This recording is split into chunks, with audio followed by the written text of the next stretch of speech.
নমস্কার, আমি বন্দনা। আমার কিচেনে আপনাদের সবাইকে স্বাগত জানাই। আবারও এসে হাজির হয়েছি অনুষ্ঠান বাড়ির স্টাইলে আমের চাটনির একটি রেসিপি নিয়ে।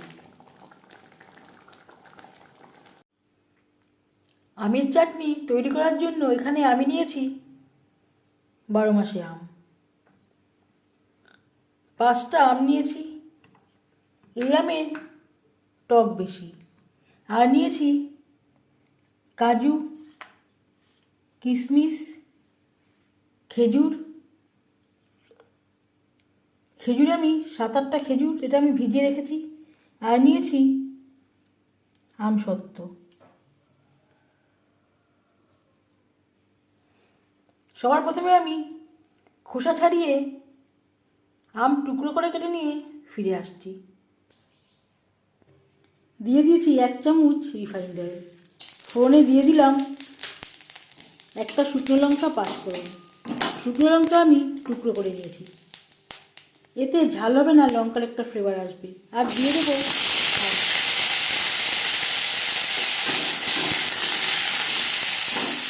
3-4 মিনিট আম হালকা করে ভেজে নেব।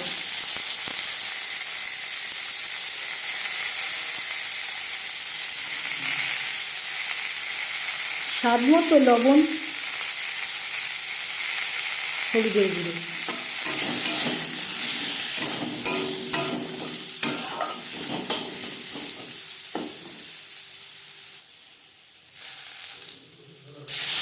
আর দিয়ে দেবো জল।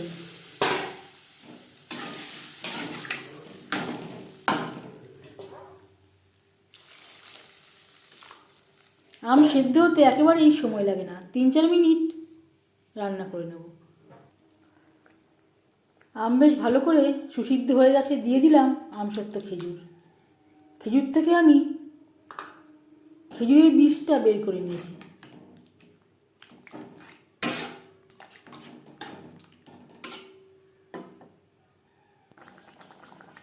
অফ ক্যামেরায় আমি আরও কিছুটা পরিমাণে চিনি এখানে অ্যাড করেছি। আর দিয়ে দেব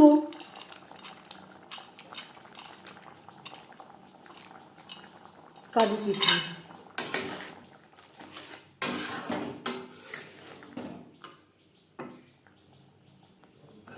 খেজুরে একটা মিষ্টি আছে, খুব বেশি চিনি অ্যাড করার প্রয়োজন হবে না। যদি আপনারা খেজুর ব্যবহার না করেন তাহলে অবশ্যই চিনির পরিমাণটা একটু বেশি লাগবে। 4-5 মিনিট বেশ ভালো করে রান্না করে নেব।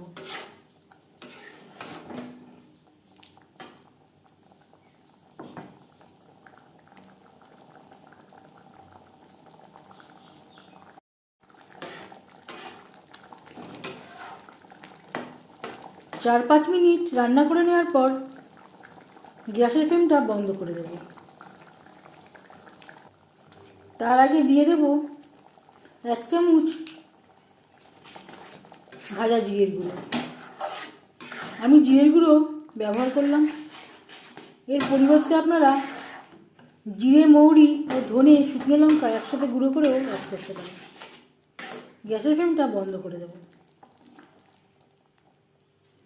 এই ভাজা মশলা ব্যবহার করার জন্য চাটনির স্বাদটা অনেকটাই বেড়ে যাবে।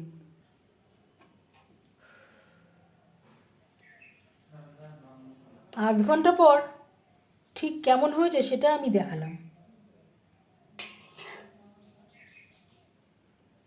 এই আমের চাটনি রেসিপিটি কেমন লাগলো অবশ্যই জানাবেন কমেন্টের মাধ্যমে। যদি এই রেসিপিটি ভালো লেগে থাকে লাইক করবেন, শেয়ার করবেন, সাবস্ক্রাইব করবেন আমার চ্যানেলটিকে। বেল আইকনটা প্রেস করে দেবেন। যখন আমি নতুন ভিডিও আপলোড করব তার নোটিফিকেশান সবার আগে আপনার কাছে পৌঁছে যাবে। আপনারা সবাই অনেক অনেক ভালো থাকবেন। এই ভিডিওটি দেখার জন্য ধন্যবাদ।